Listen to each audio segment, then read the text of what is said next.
Jamie, I believe you're muted.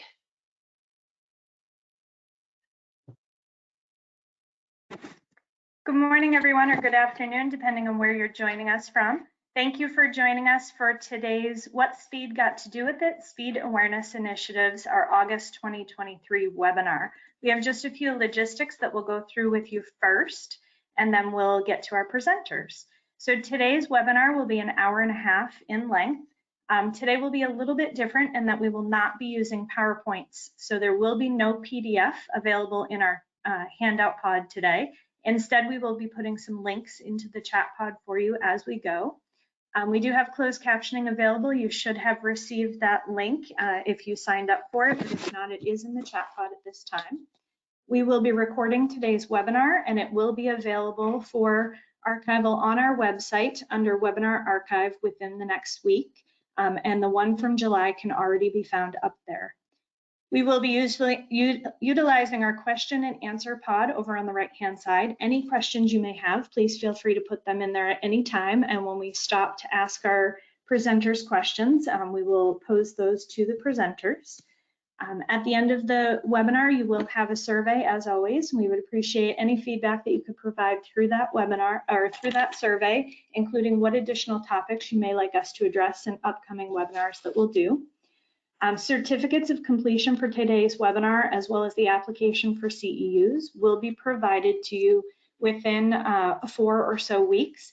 I do need to let you know that the ones from the July webinar have been a little bit behind. We were waiting on some paperwork from the university. We have now received that, so you should see those certificates starting to come through your email boxes within the next week or so if you did join us for that July webinar, and we apologize for the delay in those. We've just had some vacations due to being summer at the university, so they were a little behind on those. We will have 3 presenters today, and we're going to invite them here to come back to the screen as I close down the sharing on my screen, and we are going to ask them a few questions, and then I will go through their bios for you so that you can get to know each of them as well.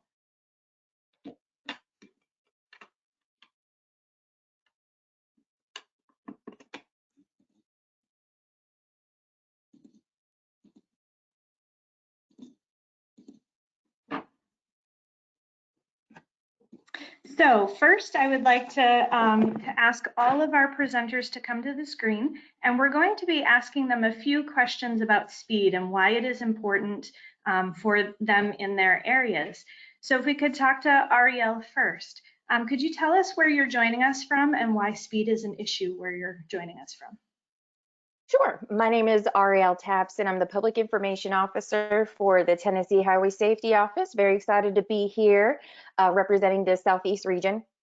So speed since COVID has become a major issue, not just speed itself, but dangerous driving behaviors, chaotic behaviors, driving into houses, stealing cars off of dealership lots.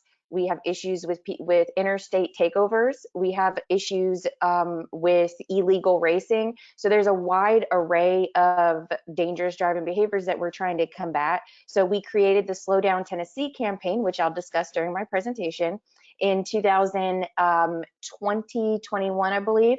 So we've been doing it a few years. And I'll just share some of the information on how we were successful with awareness, advocacy, and enforcement partnerships.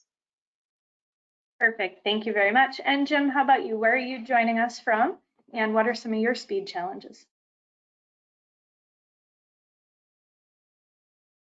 We can't hear you. How about now? There you go. Jim Wolf, I'm based here in central Illinois, just outside Springfield. I work as a law enforcement liaison in support of the Illinois Department of Transportation Traffic Safety Grants Program. Illinois is really no different than any other state with respect to speeding. If you look at the contributory cause violations that are for crashes here in Illinois, speeding is always probably in either the top 1 or top 3. And that's been historic across my career as an Illinois State Trooper, and it continues. And just like Ariel mentioned, COVID really impacted traffic enforcement, traffic safety here in Illinois. Police departments had to pull back on how they did business with respect to traffic enforcement. So I think it's kind of created an attitude among drivers. There's no fear of enforcement, and everyone thinks that you have a little bit of a wiggle room with speeding. The old saying, 9 you're fine, 10 you're mine in the law enforcement world is and people think that. So in essence, a interstate speed of 70 miles an hour, most people are thinking, I could get away with 78, 79 and not be bothered. So a snapshot here in Illinois for 2021, about 28.9% of all crashes that have occurred in Illinois in 2021, according to IDOT, were speed related. 32% of all fatal crashes here in Illinois in 2021 were speed related. And 32.3% of all personal injury crashes here in Illinois were speed related. So it continues to be a problem. It's been a problem for many, many years, and so that's kind of how things are going here in Illinois. And I suspect it's the same across any state in the United States. If you talk to any law enforcement official or a highway safety office, speed is always in that top contributory cause listing for crashes. Perfect. Thank you so much. And certainly not least, but next we have Danielle. And can you tell us where you're joining us from and some speed challenges you have in your area as well, please? Sure. So my name is Danielle Bauer-Frace. I am the executive director of the Maryland Soybean Board. I grew up on a farm in a very suburban part of the state, right in between Baltimore and DC, if you all are familiar. And from that experience, was able to recognize at a young age the pressures that urban sprawl can create within rural communities, such as moving farm equipment on roadways. This challenge continues to the present day, especially as the other two presenters mentioned COVID. It's really been increased through that just because everyone's, wanting to take advantage of going to the beach or getting out of the cities. And so we continue to see folks from the urban areas coming into our rural communities. We know that when a driver is traveling 55 miles an hour, they only have about 4 seconds before colliding with a slow-moving vehicle a football field away. So it's important for drivers to remain vigilant and be on the lookout for slow-moving vehicles. And that's really what our Find Me Driving campaign that I'll be talking about today is centered around. Perfect. Thank you. And thank you all for really setting the stage as to why speed is important and why we should be not only doing public awareness campaigns, but also, as we talked about in our previous webinar in this series, also putting out infrastructure improvements too to help keep speed down. So now we're going to go through, and I am going to have each presenter talk a little bit about their programs. They each have some videos and some websites that they're going to go through.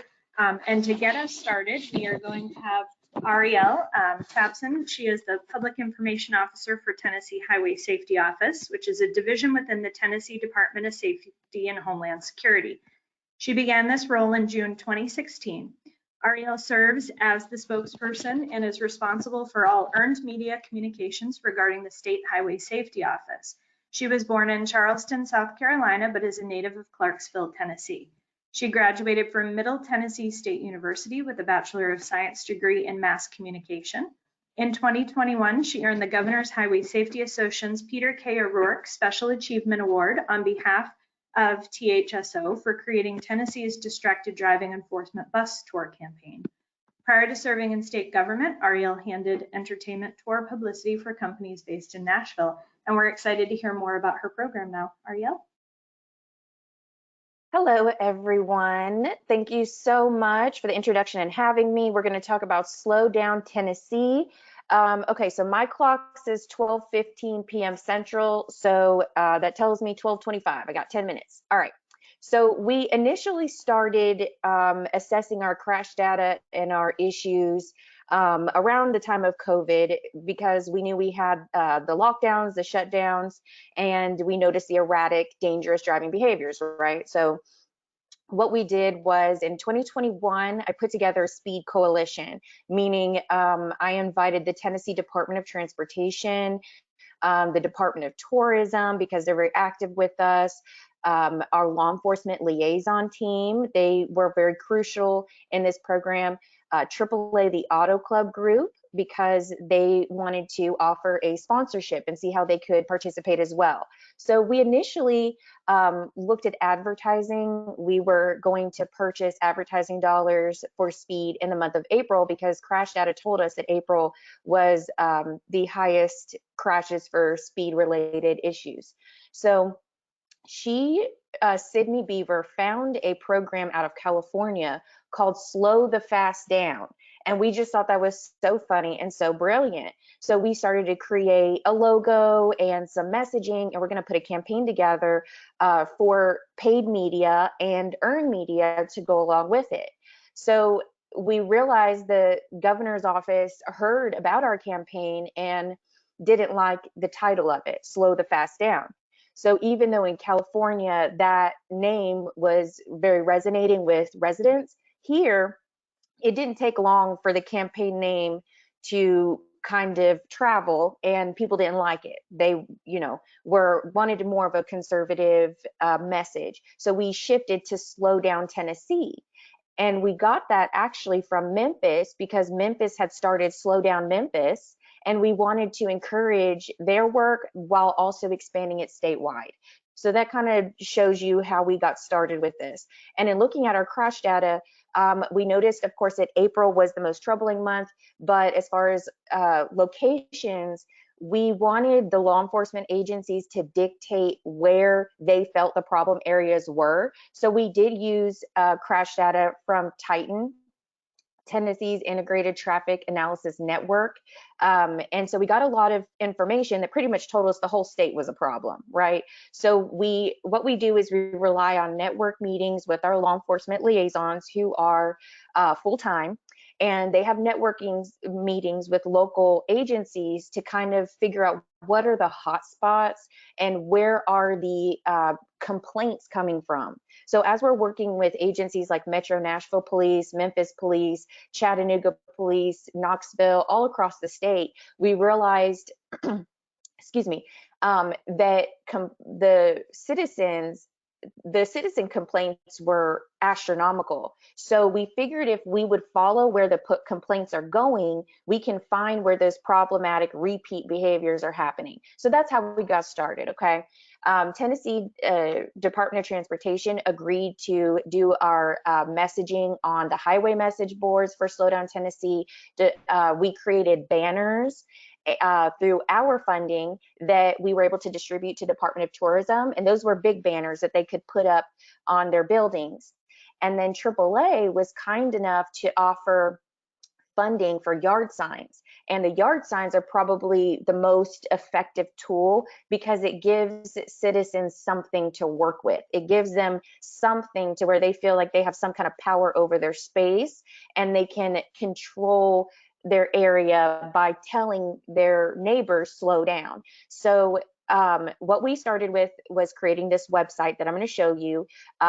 We dumped Slow the Fast Down and redirected for Slow Down Tennessee. We began by defining speeding and giving people actually some data to work with and understanding of what these high speeds are.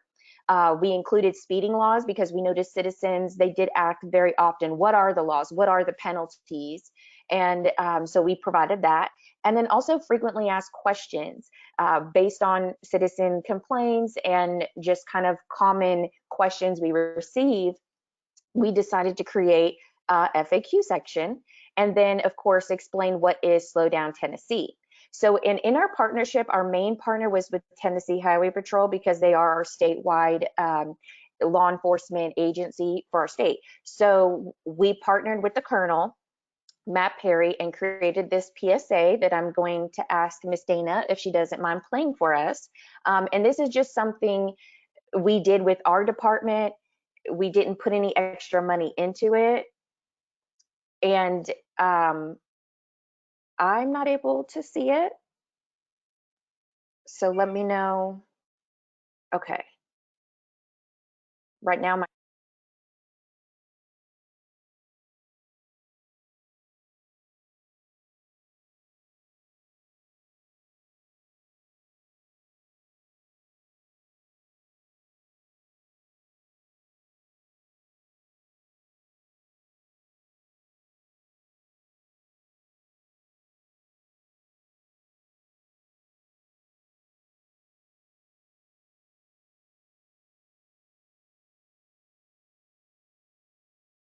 okay.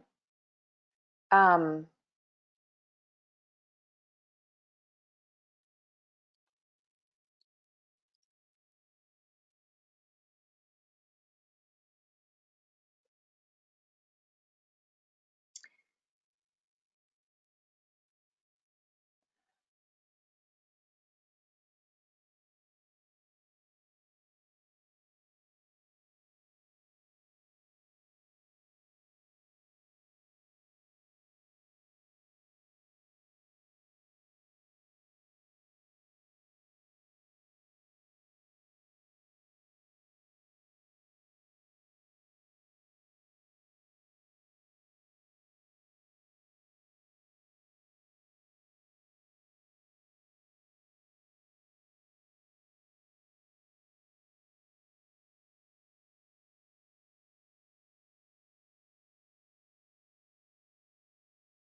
okay.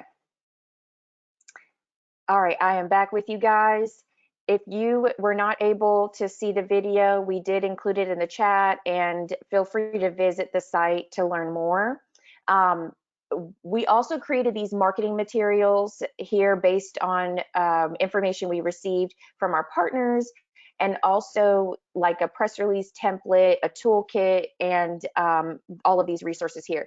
I've got a couple minutes left, so I just want to show you what the campaign looked like. So when we created these yard signs, we allowed students to be able to submit requests to personalize them. So you'll see Slow Down Blue Devils, Slow Down Cougars, and this actually got, you see they did them digitally too.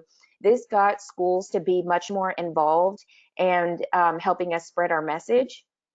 And this also included social media. So for all of the participating agencies and schools, we were able to create customized graphics so that they could create this message personalized to share on social media. And then here's like an example of the banner and how we use the yard signs for press events as well.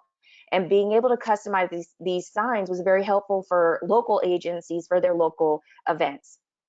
And here's an example of a social media graphic post where we encourage people to do their own slow down message and share it with us, of course, so we can share it on our pages. And then we also created an activity through our Reduce Teen Crashes program, which is our peer-to-peer teen program. They have what's called these activities where you see teens can select something as an activity and be able to get points for it, right? Well, with us including Slow Down Tennessee, they were able to get 300 points where they do this activity here of requesting a custom yard sign. They could also request a speaker to come and talk about speeding in their school. So this was a great way for us to get schools engaged to participate. And it was very, very effective as far as getting community involvement. And I'll tell you, to this day, as in today, I still receive email requests for these slow down yard signs from HOAs who want hundreds to just distribute to all their residents, and throughout all these different neighborhoods. So when I tell you, from Memphis all the way across to East Tennessee, are these little bitty yard signs covering the roadways, and it just gives citizens something to work with and a feeling of having a little bit more control. But as far as crashes and speeding related incidents, I'll tell you, I don't know that the problem is getting better. And I've had this discussion with a resident yesterday who called me to complain because they just feel like they have no control. So like said previously, it is an attitude issue. And it's something where we're trying to figure out how to make people want to adhere to the speeding laws. So I wish you guys luck. And if you want any help or information about Slow Down Tennessee, maybe how to implement it in your state, let me know. I'm happy to share our success stories and offer any advice that I can give. But I really appreciate you guys having me here today, and I'm going to stop sharing my screen. Perfect. Thank you so much for joining us today. And I know we'll be back with you here in a little bit after we've heard from the rest of the speakers. We do have some information that's come in. Lots of people love your sign, so I think they're interested in hearing a little bit more about that as well. And for those of you who may not have heard or seen the video, it does appear like it is blocked for a few of you. We just had a few people in the chat pod mention that they weren't able to see it. I did post the link in the chat pod and send it to those of you who are unable to see it for Ariel's website, where you can access that video. We will have a couple more videos that will come up with one of our other presenters. So again, we'll put the links in the chat pod just in case your agency is blocking those videos for you. So thank you, Ariel. And now we are going to invite Jim Wolf to join us. Jim began his law enforcement career in 1981 as a Park District police officer in Springfield, Illinois. In 1983, he began a 28-year career with the Illinois State Police as a trooper in District 13, which is now Troop 10, retiring in 2010 as a captain overseeing District 9, now Troop 6 in Springfield. In 2017, he was hired as a law enforcement liaison. As an LEL, he supports the Illinois Department of Transportation, Bureau of Safety Programs, and the Engineering Sustained Traffic Enforcement Program, or STEP. STEP is a NHTSA-funded grant program available to Illinois county and law enforcement agencies to increase traffic enforcement within their jurisdiction, with a goal of reducing crashes, saving lives, and increasing compliance with traffic laws. As an LEL, his primary duty is to work closely with grant-funded agencies to assist with operational efforts, develop enforcement strategies, monitor performance, and assist with grant compliance. And we're really excited to hear more about your program, Jim.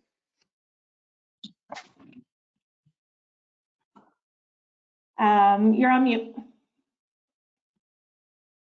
There you go. Thanks again for the invite and the ability to present our program. Here in Illinois, we started a program called Speed Awareness Day, and it's a 24-hour enforcement and public education initiative to address the speeding here in Illinois along high crash corridors, interstates, 2-lane state routes. And so I'm going to spend a few minutes here talking about the program. I'm going to show you a website which is really going to probably help walk through the program. So Great Lakes High Stakes is kind of a Region 5 NHTSA saying, and we kind of incorporated this into the Speed Awareness Day initiative. So what is Speed Awareness Day? Again, it's a 24-hour day enforcement and education initiative. It was started back in 2016 by the Illinois Association of Chiefs of Police. It was kind of a grassroots effort where senior leadership within the members of the Illinois Association of Chiefs of Police started kind of realizing that traffic crashes are on the rise with respect to speed-related violations.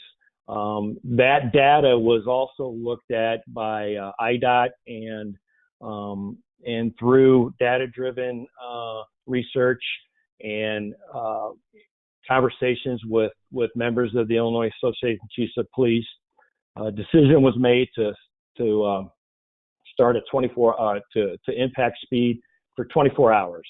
So in 2016, this started, and it was mainly limited to STEP-funded grantees. As mentioned in the intro, I support the Sustained Traffic Enforcement Program grant that NHTSA provides to states, and so these grant-funded agencies were brought on board initially to build this program, and it's typically in the month of July. And you may ask, why July? Well, I don't know how many people are familiar with the 100 deadly days of summer. It's that time period between the Memorial Day and Labor Day holiday that typically sees an increase of crashes, both personal injury and fatal crashes.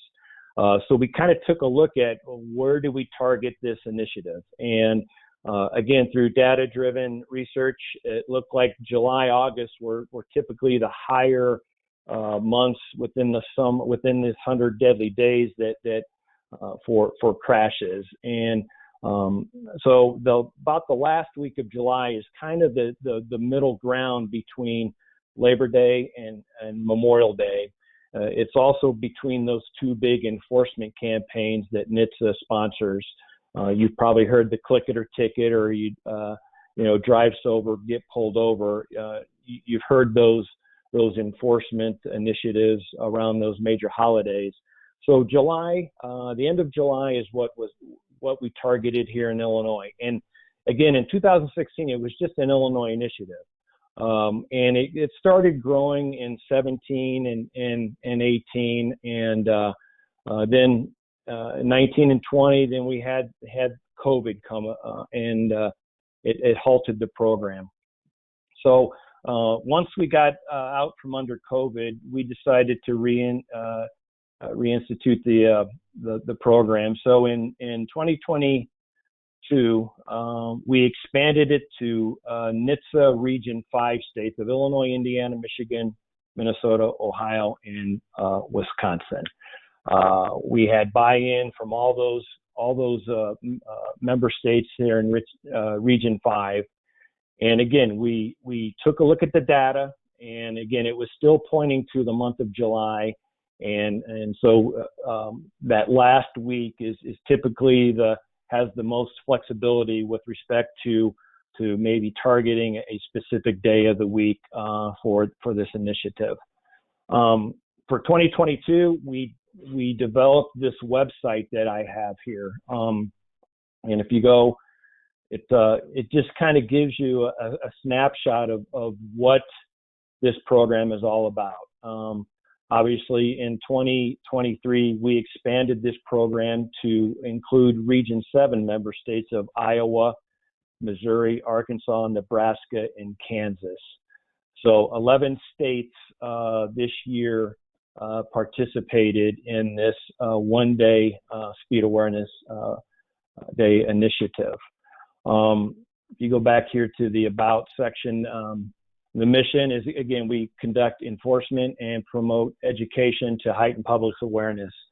So we try to have agencies that sign on to participate to take advantage of any social media or Facebook, Twitter presence that they have to drive that message home for speeding. It's just not about enforcement.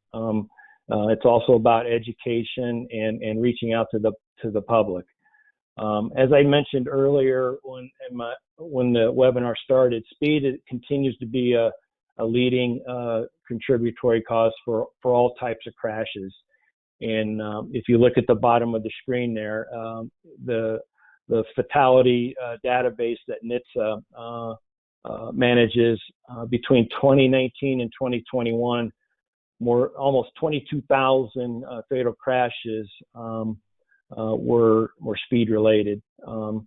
And 6,400 of those crashes resulted in 7,097 fatalities. So again, it continues to be a problem, and speed awareness is just one day to raise awareness.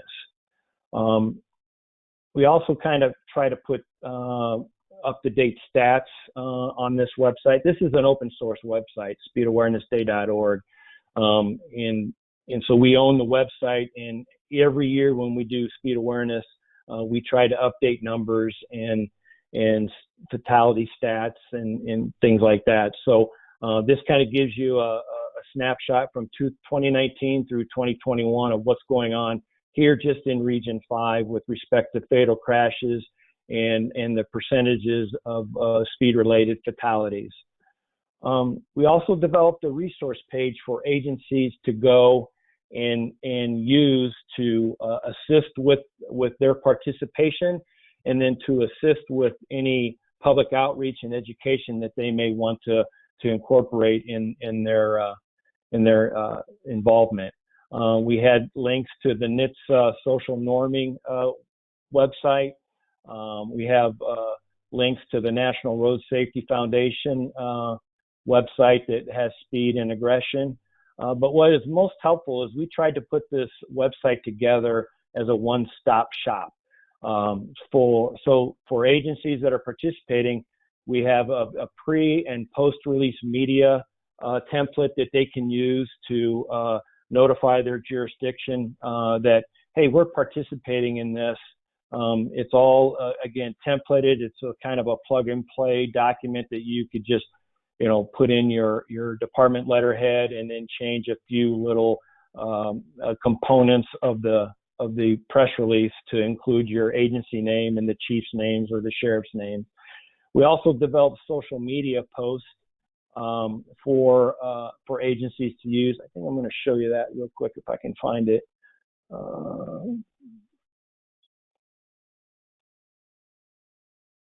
Here's some of the hashtags information that we kind of developed that they could use. For example, the 14,898 fatal crashes in the 5 states that make up Region 5, 29.25% were speed related, and then you could throw a hashtag in there. So we tried to link social media postings with some type of speed fact to kind of drive that point home. And again, it was just a few examples to offer up the agencies to help them with their social media messaging. We also had a speed fact sheet that we developed that contained again additional facts, figures about speed. Then we developed an officer activity sheet that the agency can give to the officer out there working to note their activity that is generated while they're out there during speed enforcement. And it kind of mirrors the reporting page portal that we have embedded into the website.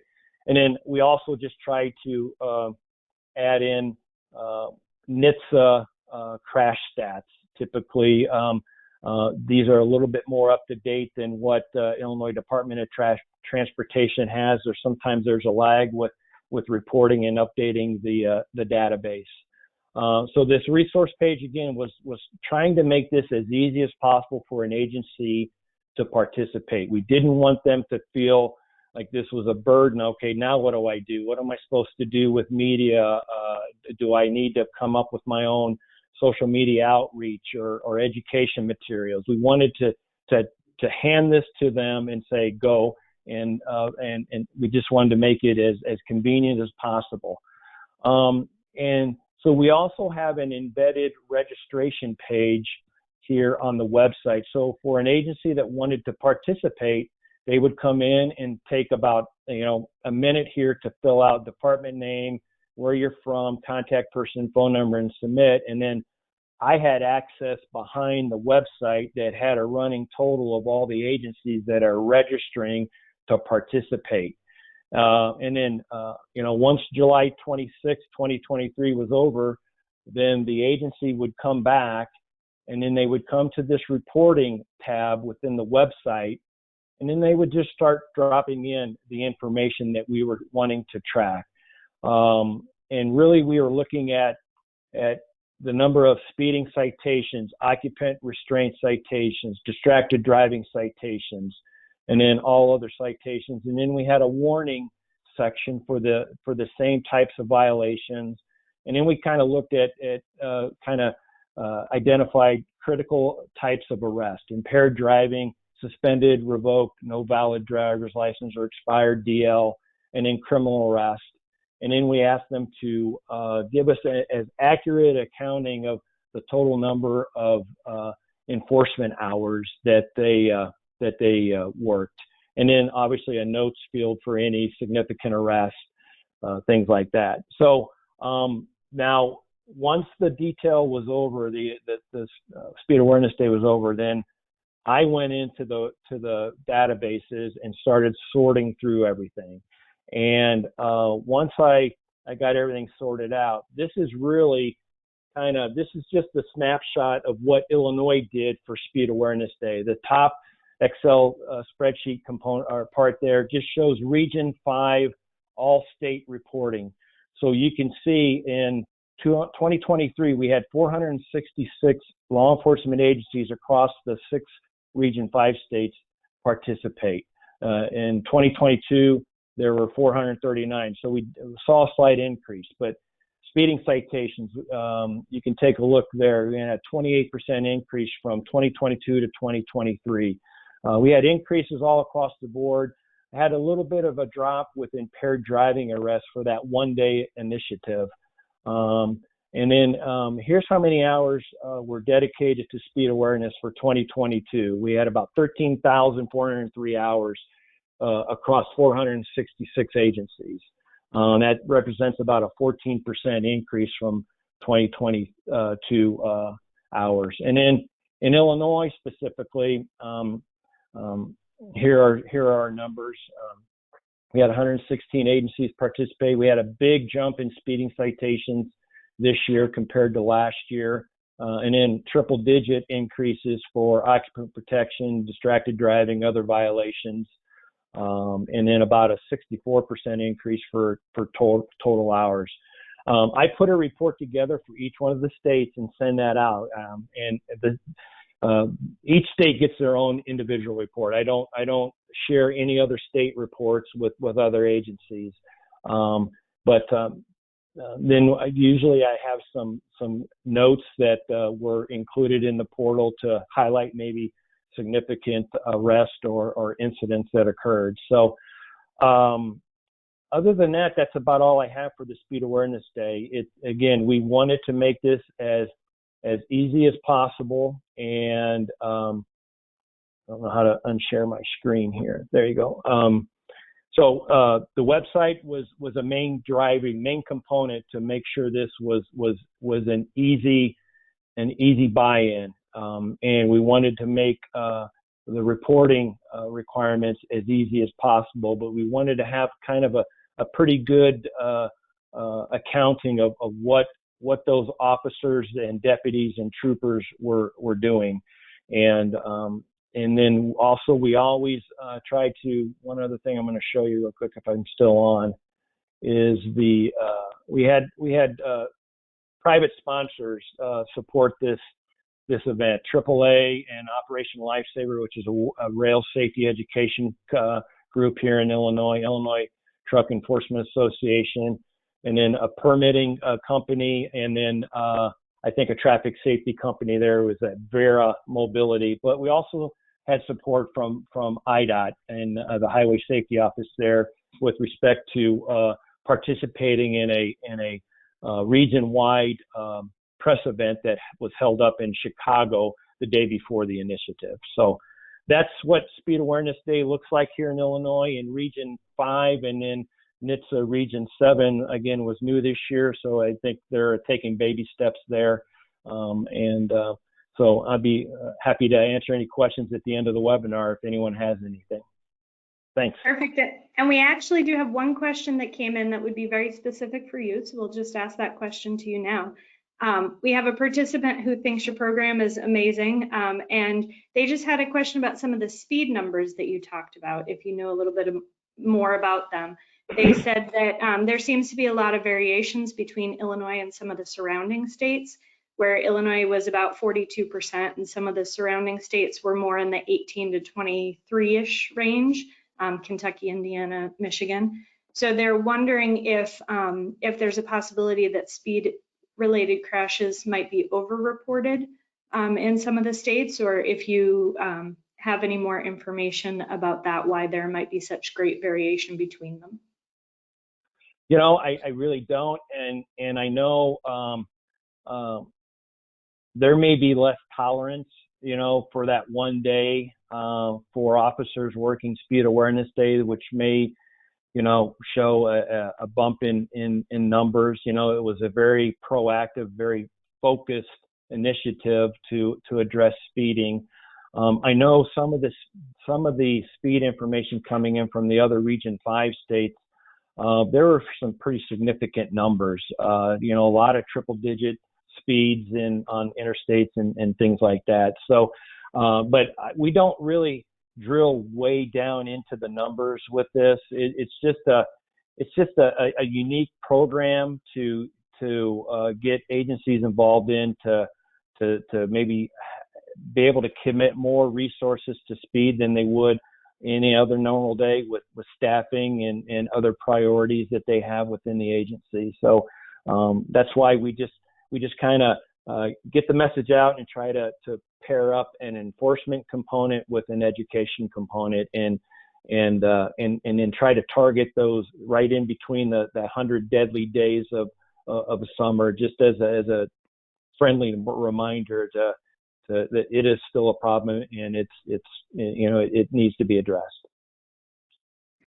Perfect. Thank you so much. And we're excited to ask you some more questions here after we hear from our next presenter. So thank you so much. Thank you. Next up, we will have Danielle Bauer-Ferrace. She is the owner of Rural Rhythm Consulting, where she serves as the executive director for the Maryland Soybean Board, as well as provides administrative and public relations services to others in the agriculture and green industries. Danielle grew up on a farm in Howard County, Maryland, where she developed a strong passion for agriculture and educating consumers about the industry. She is a graduate of West Virginia University, where she studied agriculture and natural resources. She's been working in the agriculture industry at various capacities for the past 8 years. She's a graduate of LEAD Maryland Class X, Wheat Industry Leaders of Tomorrow, and completed the American Farm Bureau Federation's Communications Boot Camp. In her free time, Danielle enjoys gardening with her husband, Matthew, and playing with their dogs, Sammy and Rosie. And I'm really excited for you all to hear a little bit more about Danielle's program.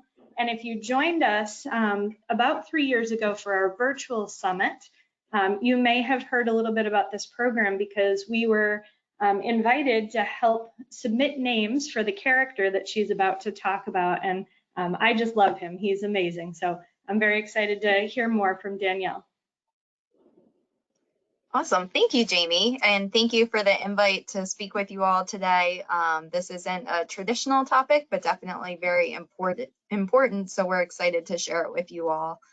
As I mentioned, you know, challenges of moving farm equipment on rural roadways when you have drivers coming in from urban communities was something that I recognized from a young age.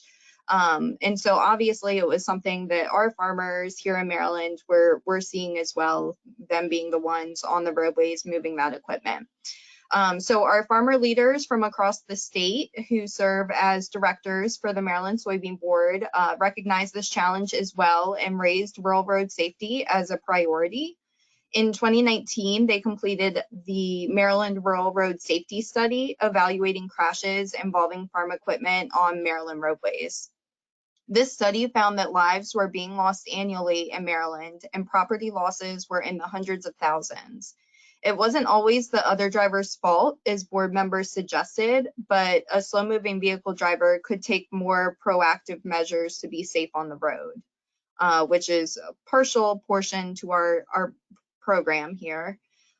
We found that most crashes between slow-moving vehicles and other motor vehicles occurred during daylight hours and in good weather, with rear-end collisions being the leading type of cause and lack of attention cited as the contributing factor in 1/3 of the crashes.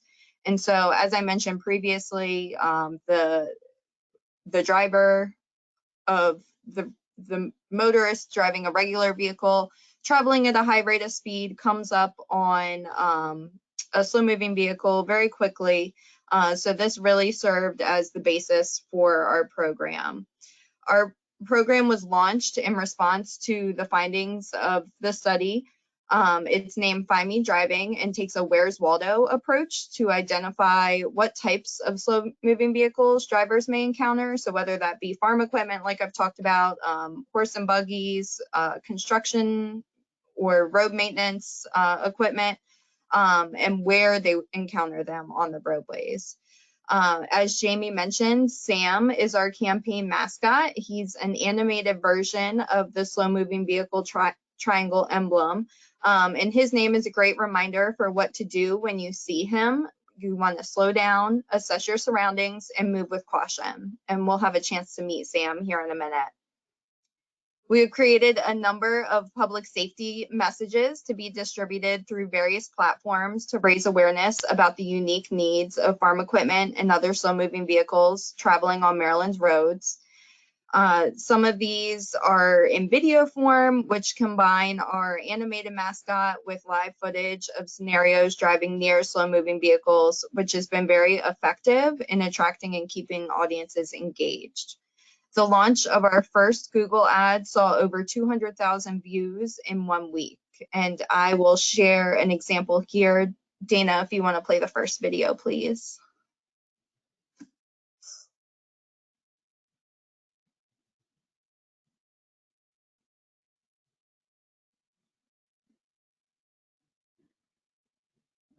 I'm not seeing it. Hi, I'm Sam. When you see me, do you know what to do? Find me on slow-moving vehicles, and when you see me, slow down. I'm only going 25 miles per hour. Assess your surroundings. Look for obstacles like mailboxes or bridges that I may have to cross the yellow line to avoid. Move with caution. Only pass when you can see a clear passing lane. When you find me on the road, think Sam. For more safe driving tips, visit me at findmedriving.com.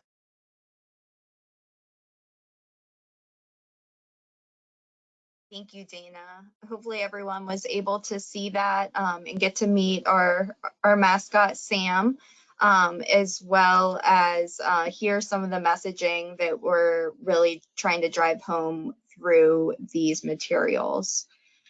We also found that the state driver's education curriculum did not even mention slow-moving vehicles or the orange triangle emblem at all within their curriculum. So we developed a short video lesson and teacher's guide that was approved by the state and is currently being shared with driver's education schools. So Dana will play an introduction for that next, please. And Danielle, I'm going to ask you to turn off your camera for the videos. I'm hearing that maybe it's blocking some of them as well. Thank you.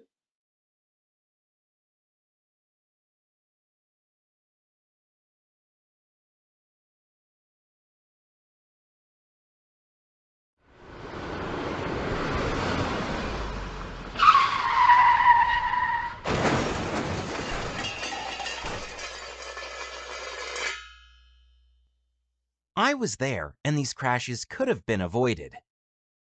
Did you know that the crash rate is double for rural roads compared to an urban road? The risk of dying in a rural crash is even higher. And who do you think is at greatest risk? Young adults.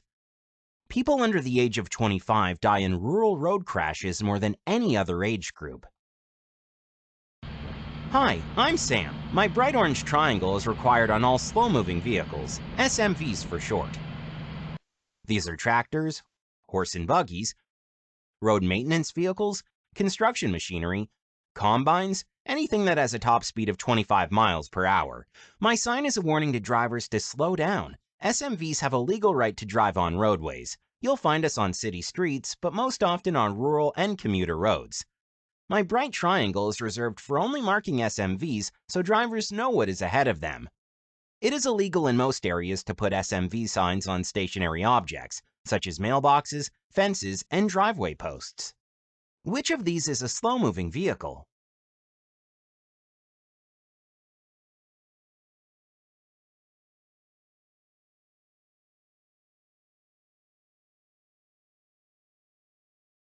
Okay, thank you, Dana. So that was an example of kind of the intro to our driver's ed curriculum that we worked with the state to create. As I said, we've done other materials as well. So we've also created billboards and placed them throughout the state. We have a cutout sign of our Sam character, which has been distributed to fairs, festivals, farmers markets throughout the state. We're creating some hands-on activities and a virtual driving exhibit that will be housed in our state's Agricultural Education Foundation's mobile learning trailer that visits, again, events as well as schools and more. We're not only raising awareness within the general public, we're also connecting with our farmers to make sure they are doing everything they can be to be visible when they're hitting the roadways as well. And so we held trainings for our farmers and their employees. We developed at-home materials, safety checklists, road signs, and are sharing these messages at the events as well. And I apologize, I think my notes may have been blocking my camera as I was speaking.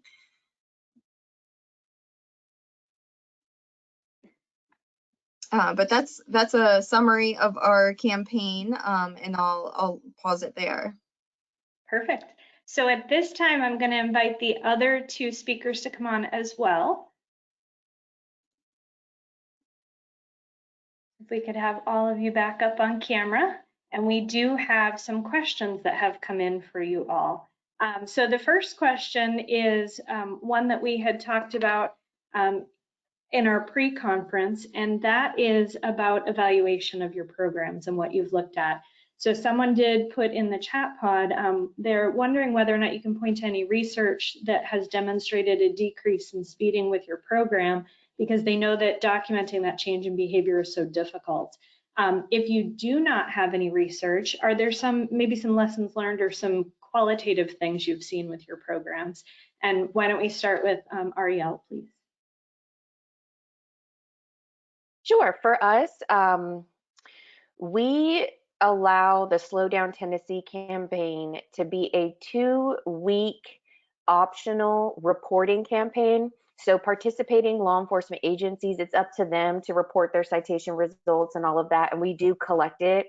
I also have collected the, for a certain time frame, the number of complaints that we received, and we mapped them so that all the people who requested Slow Down Tennessee yard signs, we put them all on a map. So you could actually identify where the complaints are coming from. And it's equally rural as it is in the city. Like I said, it's the whole state. So we look at campaign reporting numbers, we look at crash data, and then we look at the mapping of the requests for signs that we've received. And the speeding issue, it's continuing to be a problem for us. And Jim, how about you as well? We haven't really spent a lot of time, again, drilling down into the numbers to try to get a sense, does this one-day enforcement education program impact speeding overall? I think part of our primary goal is to, again, raise awareness, and you raise awareness through education and enforcement. And but you know, here in Illinois this year, for the first time, IDOT provided a month-long speed enforcement grant for law enforcement agencies. So it's going to maybe be interesting to take a look at, just for the month of July, for that Speed July grant, take a look at what kind of crash data they can have for like 2023, when it was for the first year that this speed grant was offered up, comparing it to July of 2022 and 2021, and going back to see if a month-long enforcement program that was grant funded through NHTSA, if that impacted it. I think the ultimate goal for Speed Awareness Day is to maybe reset law enforcement across Illinois and now across Region 5 and Region 7 to say, hey, let's not forget speed is a leading contributory cause, and by doing a education and a enforcement component to it, it's just, again, it's probably the easiest way to raise awareness. But I'll be honest, one day effort isn't going to move the needle that much. So maybe this July speed grant that IDOT started this year, maybe that will have some results, but it's going to be a while before all that data is in. Thank you. And that is something that we know is that the first step in changing behavior is to change beliefs. And the only way to do that is with these types of awareness campaigns, but they do take a long time and a lot of repeat awareness for people to learn in order to change their beliefs. So it is hard to see some of the research come out very quickly. Danielle, how about for you and your program? Have you seen any or have any qualitative or quantitative impacts? Sure. So we have not done a follow-up study yet, but we have, had a lot of preliminary conversations, and our farmers feel that that the messaging is making a difference for them on the roadways. It's really been eye-opening just having conversations, and once you start talking about the issue, the amount of responses that you receive that are some variation of, I never even realized that. So just raising the issue has really seemed to draw a lot of attention to it. And so once it's been raised, it obviously is seen as a large concern within our suburban or increasingly urban state. And it does also affect many drivers throughout the nation as well. And so from these discussions, one of our greatest achievements was that working with the Maryland Department of Transportation and the Maryland Highway Safety Office, once we had those initial conversations with them and they provided a very similar response, they hadn't thought about this being an issue on rural roadways. They were able to elevate rural road safety into their state highway strategic safety plan. And so by having it as a priority within that plan, it caused for there to be a need to address it as well. And that's a good segue into another question as well. You all talked a little bit about partnerships and some of the partnerships you have. So a question that just came in specific to that is, have any of you worked with your local Safe Routes to Schools program with your program to help children try and raise awareness about speed with their parents?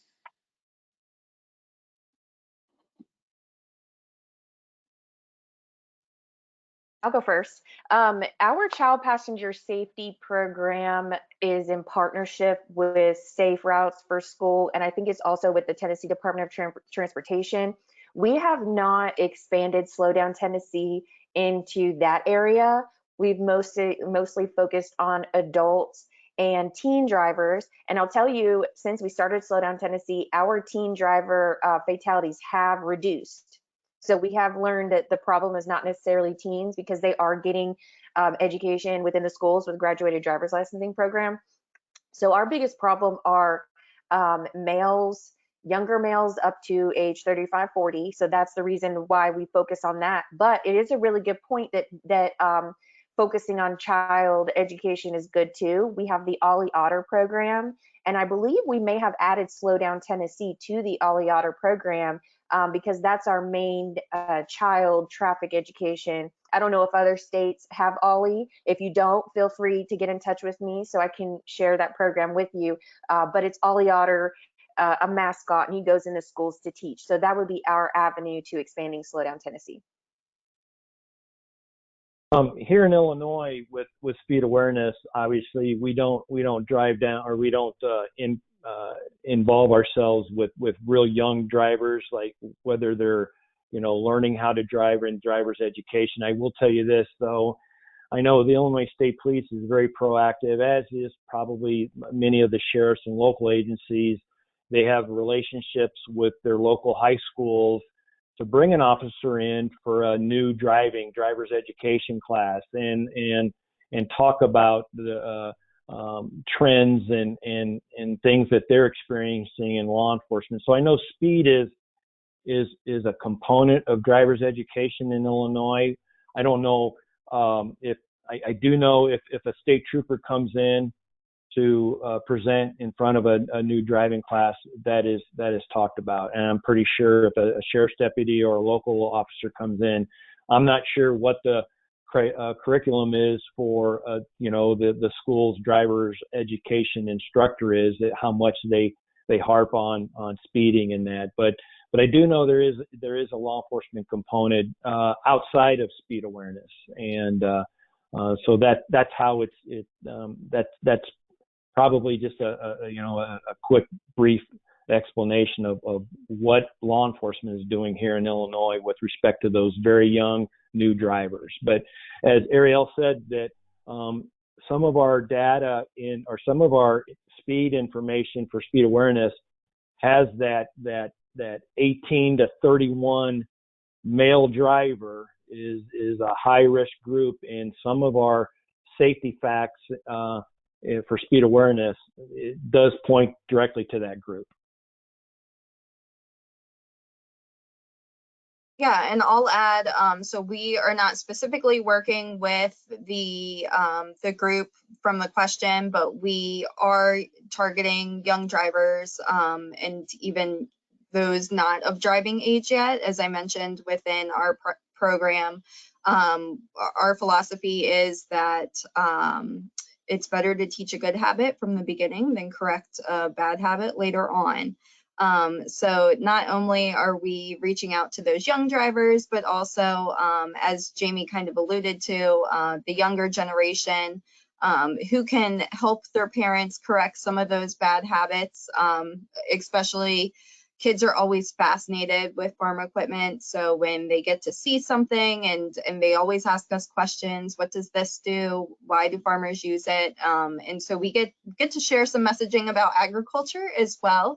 But then when they're driving home with their parents and they see a piece of farm equipment on the road, then they can share that. As Jim mentioned, that 18 to 30 age range young male drivers, they've actually been some of the most engaged on our digital advertising. And so we have been very pleased that we really are reaching that target audience of concern. And that is truly a target age across the country with speed. So it's great to hear that you guys have all had a little bit of impact with that group and continue to focus on it. One other thing with the partners that I wanted to talk about a little bit more too is, Jim, when we read your bio, we read that you are a law enforcement liaison. And I know that Ariel mentioned for her campaign that she worked with some LELs as well. So the LELs are stationed across the country. I wondered if you could talk a little bit about that program, just in case anyone joining us today is not aware of it and doesn't realize that their state most likely has an LEL that they could reach out to. Yeah. Here in Illinois, the LEL program is grant funded through IDOT, the Bureau of Safety Programs and Engineering, and money is passed through to the Illinois Associations of Chiefs of Police. So that's who I work for. But I support the IDOT program. But the LEL program here in Illinois consists of 6 retired law enforcement officers, and all of us have had senior leadership positions within our agency. There's a couple retirees from the Illinois State Police, and then the other 4 are from local agencies. We are spread across the state, and we have geographic areas of assignment. Our primary goal is to support the traffic safety grant programs that IDOT offers up to local and county law enforcement agencies.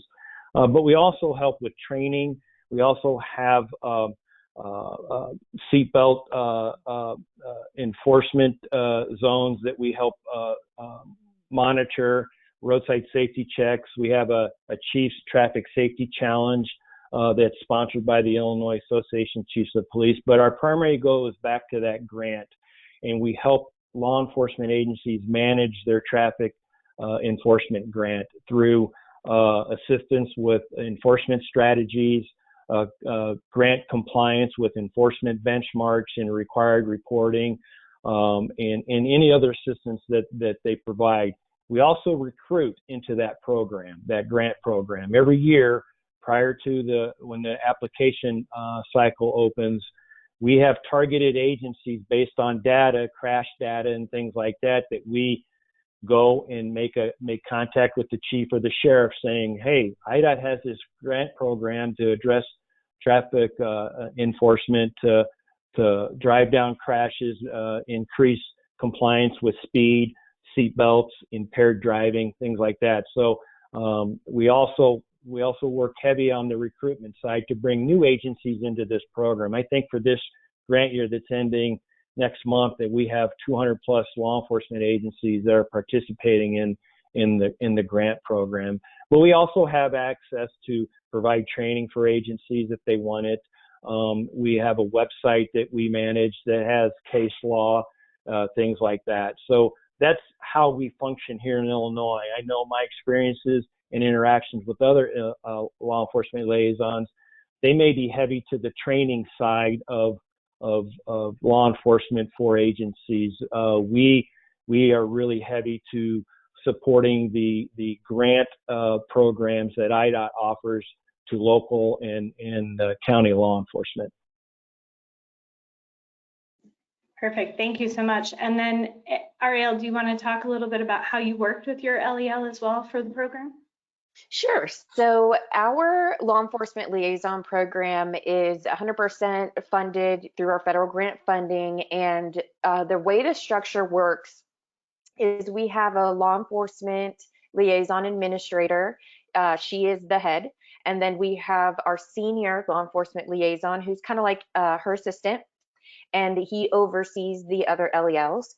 And so we have full-time LELs for West, East, Middle, Tennessee, and Cumberland area. And so those LELs are full-time and they have their own networks, which comprises of the main counties in their designated area. So that network, our network coordinators are point people who they receive grant funding, but they currently also work with their law enforcement agency in their position, regular position as well.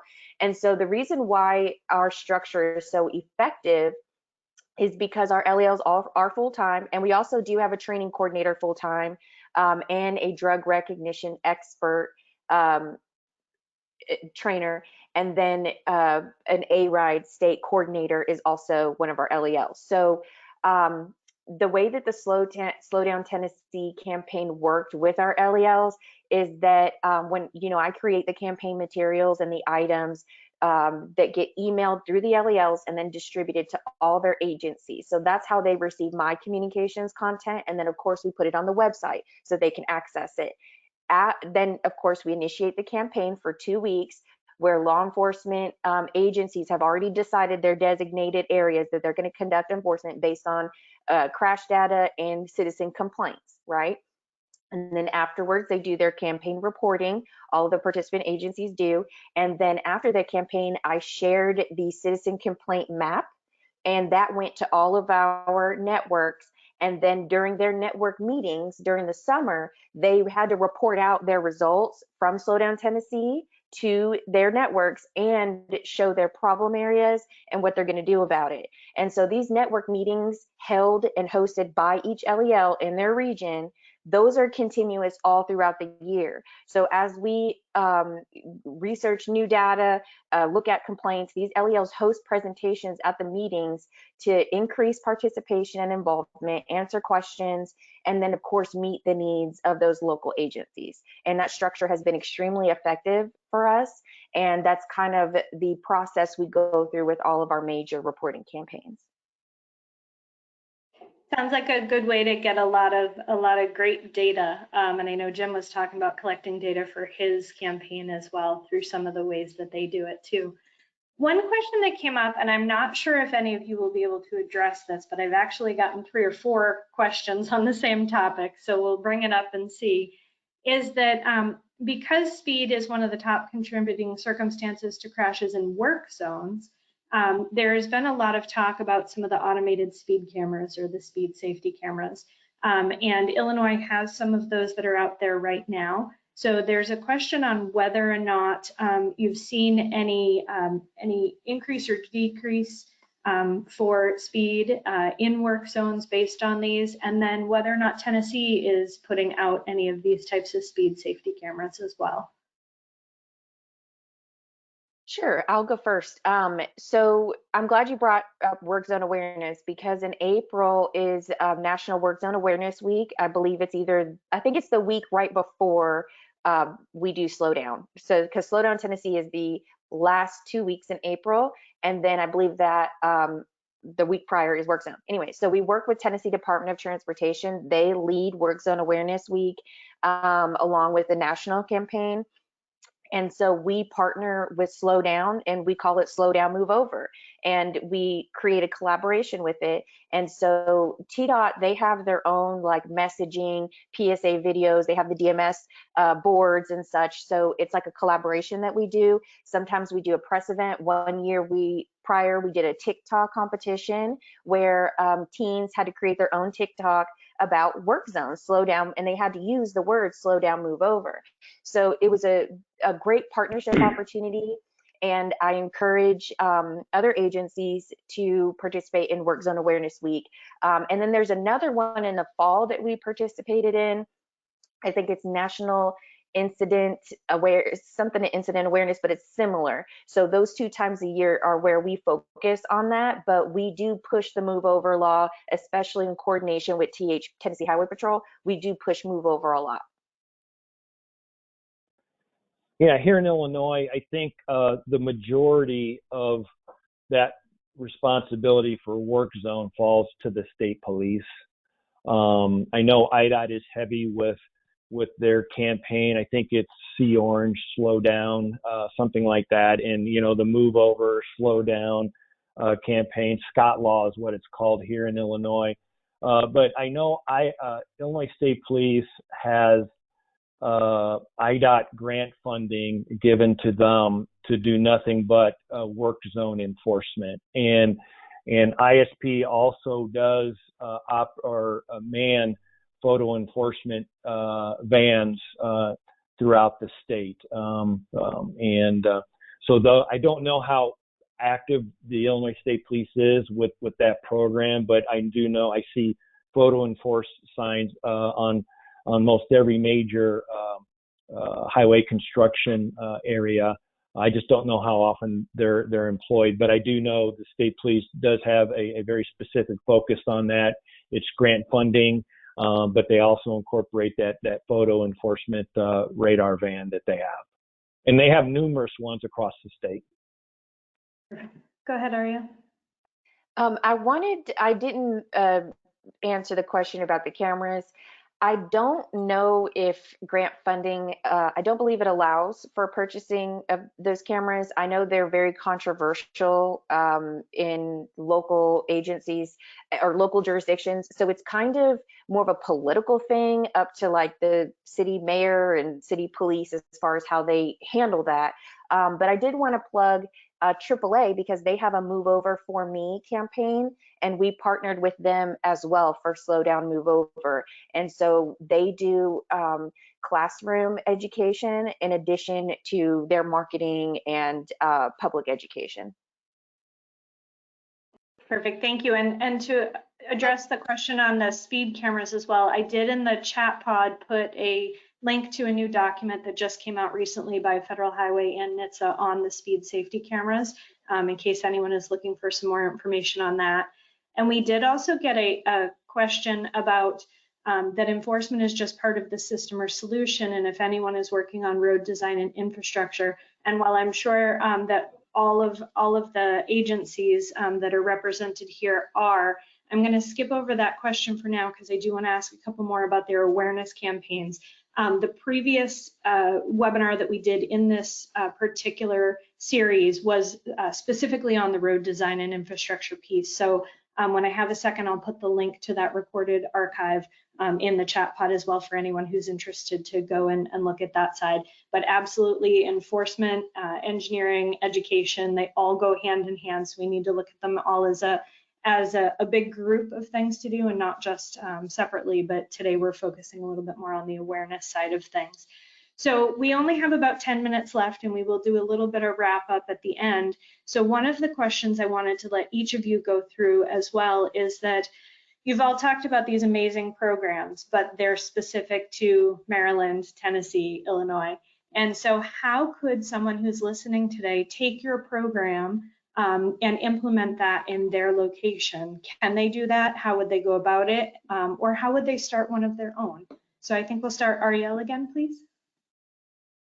Sure. I encourage everyone to visit our website as far as our SPEED webpage to figure out kind of how to mimic what we do and apply it to your own area.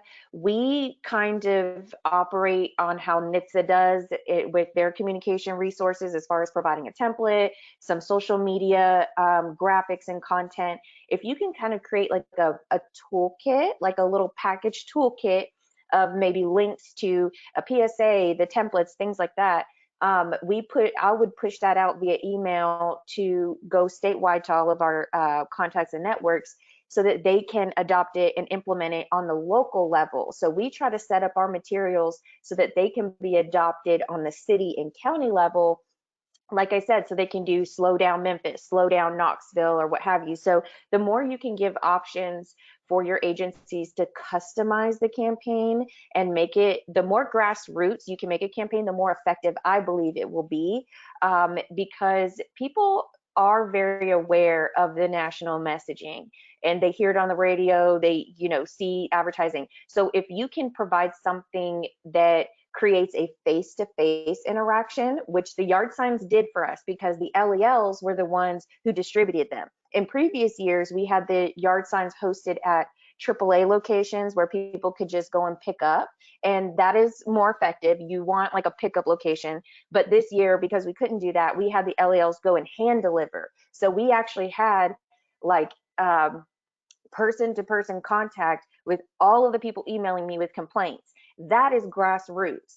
And in my emails, they're complaining specifically about their issues, and we can compile that information and share it. So I just recommend that any inspiration you have from my campaign, take the logo and maybe change the colors for your state colors. Take the social media ideas and see how you can maybe expand them, or give me some suggestions on how we can improve. But I think the more that you can cater to your local citizens, the more likely they are to participate. For a Speed Awareness Day program, I think that the easiest way to maybe kickstart it is if you can identify a professional law enforcement organization within your state. Here in Illinois, we have the Illinois Association of Chiefs of Police. It's it's a membership group of for all chiefs of police in Illinois if they want to join. We also have an Illinois Sheriff's Association, so all 102 sheriffs belong to that organization. So that's a real good way to get your message out very quickly. So if you could find some type of professional organization that would support your effort, especially on the law enforcement side, that's a good start. Your highway safety office with your Department of Transportation, whatever they're called in your state. Every state has a highway safety office and group, so that would also be a good starting point. Or the NHTSA regional office that your state belongs to is also probably could be a good resource. So that would be probably the best way. And really, it's not real complicated. You're going to focus enforcement, build in education. The biggest thing would be maybe data drive. When would be a good time to do a blitz of enforcement and education? Target that, identify a point person, if you go to that speedawarenessday.org website, go to the contact page. My email and my phone number is there, so that's a good way to, if someone has additional questions, they can contact me. But the best way to do it is, if you have the idea, try to get a professional law enforcement organization in your state, and then start building your private partnerships through. I don't know if you, like here in Illinois, we have the Department of Insurance, where insurance companies, you can reach out to AAA. There's so many other traffic safety partners in every one state that I'm sure would come on board and offer either social media platform support or maybe financial support. There's not that much money involved in what we did. We had to pay for a website, maybe some banners for the press event, but we handled that through some funding within our grant, but through private donations through some of those organizations that I showed. And Danielle, how about the Find Me Driving program? Sure. So when we built the Find Me Driving program, we really built it out to be applicable nationally. So while it started here in Maryland, we have a number of resources that can be shared. And so the first step, if you would like to get involved with Find Me Driving, would be to follow us on social media. We have shareable messages through our Facebook page, Instagram, Twitter, all Find Me Driving, that are applicable to rural communities across the US, as I said. That's what's great about this campaign, is that the resources aren't just for Marylanders. We're happy to share any of our resources, and we can, as been alluded to, we can also incorporate your logo to add it to graphics or videos. And I'll just add, specific to the last question about work zone safety, we also are working with our production company right now to create a work zone safety video, which will be coming to our findmedriving.com website soon. And that is where all of our other resources that I discussed earlier as well. And so feel free to visit, share if you'd like to use anything, reach out, and we're happy to duplicate that to make it best fit your agency or organization. My biggest learning advice for someone who would be interested in starting a similar program would just be to have conversations with others who are interested in those topics within your state or within your locality. So for us, we did not traditionally work in the traffic safety sphere. So we started with our State Department of Agriculture, who was able to make the introduction to us to the Maryland Department of Transportation. And just having those conversations, as I said earlier, really helps to raise awareness about the issue that you are targeting, and move that forward in a successful manner. I want to thank you all today for sharing your expertise and your experience. All three programs are amazing, and I'm really glad that they all exist. And we know that speeding is a big problem, so it's great that you all are creating that awareness across the country for it. I do have some people interested, especially Ariel. We have a new connection for you that I will email you afterwards. They're very interested in working with you on the campaign. And then I wanted to just wrap up with a few reminders and pieces of information for everyone. So again, in the chat pod, I have put all of the links to these three programs. I also put the link for our recorded part 1 on speed, which talked more about the infrastructure side of things. There is the new FHWA and NHTSA guide on safety cameras that is up there as well. And then I also included in there a few of the links for Save the Dates. So the National Center for Rural Road Safety, along with NATO, the National Association of Development Organizations, is having our 4th National Summit on Rural Road Safety. It's called Resources for Rurals, Equipping You to Save Lives. It's being held September 12th through the 14th in Oklahoma City. Registration is open for that. And I do want to point out that not only is it in person, but because our last one in COVID, like many other people, was virtual, this conference will also have a virtual option. So registration for that virtual option is also open. We would encourage you to sign up for that. Whether you attend in person or virtually, if you register, you'll have access to all of the recordings for 2 weeks following the summit. So you'll be able to go back and listen to some of those things. We did promise you guys a 3-part speed webinar series, and you've seen part 1, which was on infrastructure, and part 2, we just talked about the educational awareness campaigns. Part 3 will be part of that summit. So if you have registered for the summit, you'll have access to see part 3 of this webinar series. It will be held on Thursday, September 14th from 9 to 10:30 Central Time. We will be talking about traffic calming and placemaking for rural communities, the safe system approach for speed management, talking about a speed management pilot program that happened in Bishopville, Maryland, and also transition zones on the edges of small cities and towns. So if you'd like to join us for that, please make sure you register for the summit. Additionally, the center does hold the Road Safety Champion Program, which is a Safety 101 certificate class. And we are starting our core modules, so there are 7 of them, and they will begin again the week after the summit is held. And they'll be held on Thursdays from 2 to 4 p.m. Eastern Time, starting September 21st, and registration for those is also now available, and I put the link for that in the chat pod as well. So if you've missed any of the previous core models, or you haven't heard modules, or haven't heard of the program before and want to start at the beginning, please do so. We will be releasing the career pathways later this winter, and those will be available to be registered for this winter. So if you complete those core modules now, you'll be all set to take those more extensive pathway modules later this winter. So thank you one more time, Jim, Ariel, and Danielle. Really excited to have you guys come talk to us. If anyone has any additional questions for them that we didn't get to today, please email me at info@ruralsafetycenter.org, and I will pass along those questions to our speakers. So thank you all. Thank you. Thank you.